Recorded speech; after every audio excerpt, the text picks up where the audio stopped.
The Battle of Crystal Lake. The real estate agents who gave me comparables? At best, I'd offer them a discount. But really, they could reject the offer and lose access altogether. I was confident the community would understand the consequences. Losing access to the lakeshore and needing to drive 4 extra miles around the lake for maintenance. The board members broke into frantic whispers. Tom Bradley, the treasurer, had already pulled up budget spreadsheets on his laptop. Karen looked like she was about to have a stroke.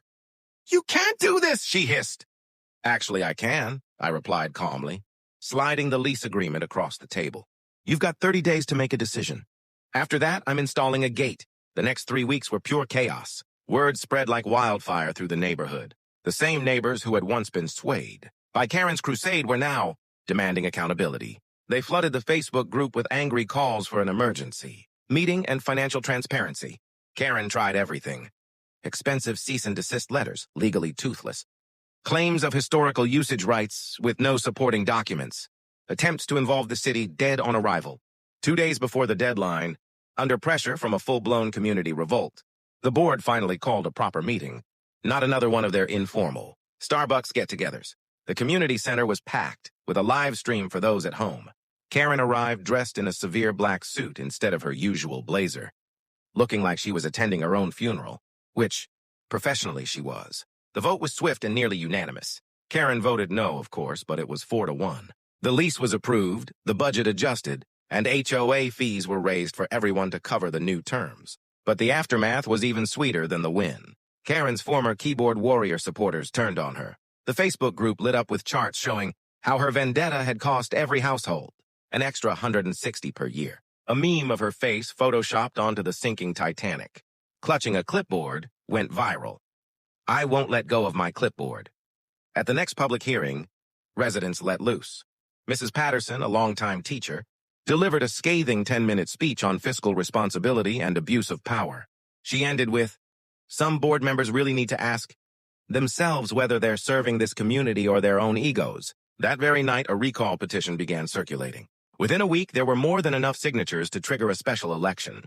Karen scrambled to rally her base, but hiking everyone's fees out of spite was an excellent way to lose allies.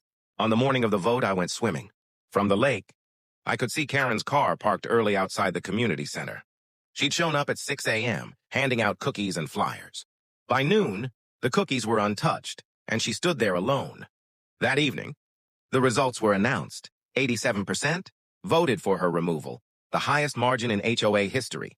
As the tally was read aloud, Karen stood up, clutching her notebook to her chest, and said, voice trembling, "This is a mistake. I was just trying to uphold standards. You'll regret this when property values drop." Someone in the back laughed, and Karen's face twisted. She grabbed her oversized handbag and her ever-present measuring tape. Storming out, her heels echoed on the linoleum like a countdown to her exile.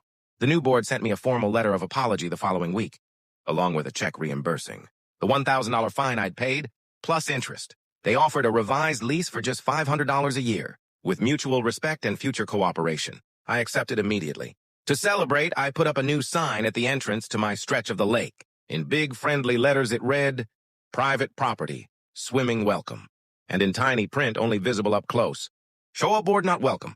Last I heard, Karen was trying to sell her house. Her realtor mentioned a job opening 3 districts over, somewhere.